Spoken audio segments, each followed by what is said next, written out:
गोसोआव दुखु मोनदों आरोना आं दोनलांनो हायियावहाय बेबायदि खहा जानानै थांबाय आरो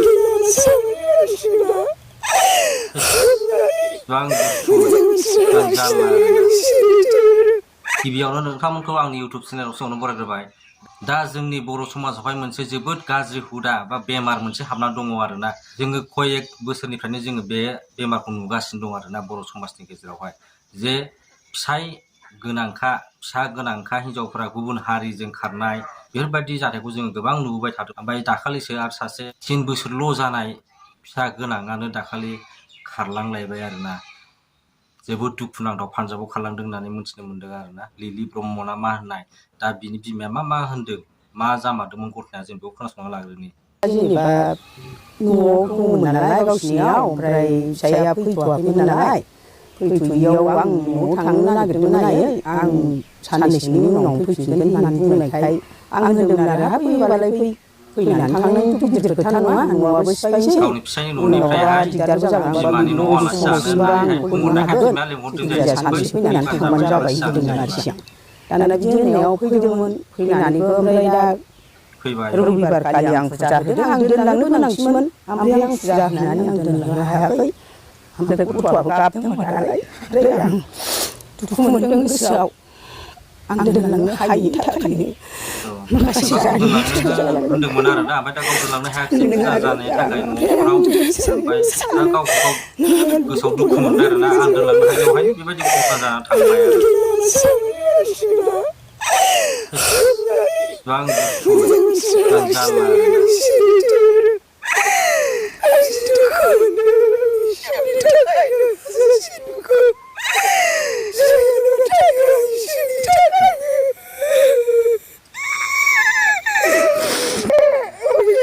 गावनि 3 बोसोर फिसौ ओमफ्राय गावनि फिसाजोखौ बेबायदि खारलांनायखौ सोर सैज' हानो गावनि फिसौखौथ' अनो बयबो बिबौआ नांलायाखैमोन जेनेबा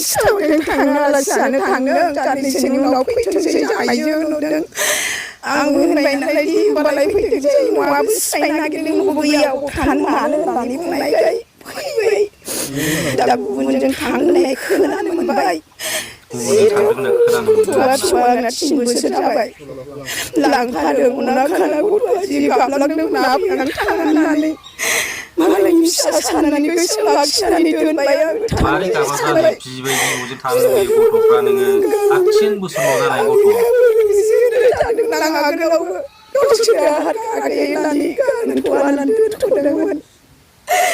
सन्देहखौथ' मोनथिजोबखाबाय दस्राजों थानाय ओमफ्राय मानसिखौ जेरावखि नुवा हमनानै दोननांगौ आरोखि आंनि बिदियाव हमनानै लायनानै खोन्थाहरनांगौ मानसिखौ लायगोन जोङो बेखौ रिकुवेस्ट बेनि नामा लिलि ब्रह्मनो लिलि ब्रह्म आरोना बबेयाव थांदों होननायाथ' बे मैया खोन्थादों गावनि लोगोआ पान्जाबनि हौवाया पान्जाबाव थांदों होनना खोन्थाबाय पान्जाबावसो थांदों मैया जों गावनि लोगोआ खोथा खोनाजोबबाय ओमफ्राय थानायाव थांनाय जाबाय लोगोफ्राथ' एसे एनै खोथाखौ मोनथिबाय आंनिया 69014 नोंथांमोना बे मानसिखौहाय नुयोबा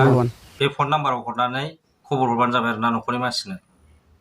आङो जाहैबाय बाक्सानि थाना मुसलपुर नैबे मोनसे भिडिअ'आ जाहैबाय बाक्सानि आरोना गामि बेनाबो सिबुगारि बेबायदिनो सेम घटना जादों बिदिनो बेनाबो फिसाजोआ सासे नांलाय 10 खमलाय बोसोर गैयामोन सासे आरो 5 जेनेबा बोसोर न'आव आरोना बेनाबो नांलाय खमलाय बिदि गैया बेबायदिनो थारमाने खारना दङ आरोना दासिमबो न'आव फैफिनाखै दा जोबोद दुखुनांथाव आरोना बर' समाजावहाय बेबायदि खारबाय थानाय ओमफ्राय नोङो हाबा जाखानाय मानसिफ्रा खारनाय गुबुन हारिनि हौवाजों ओमफ्राय हाबा जायो जेनेबा सिख्ला मानसिफ्रा जा बेबायदि गाज्रि बिजनेसाव हाबनाय जोंनि बर' समाजाव मोनसे गाज्रि बेमार जानानै थासिगोन नामा दा जोबोद दुखुनांथाव आरोना गावबा गावनि हारिखौ बेबायदि एथ'ग्राब गाज्रि खोनायोबा गाज्रि नुयोबा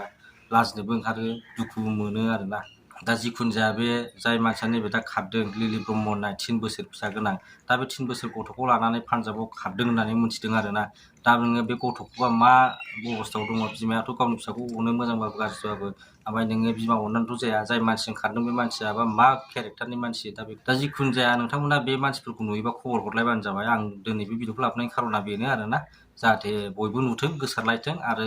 न'खरनि मानसिया जाहाथे खबर मोनो आरोना दिनै भिडिअआ एसेनोसै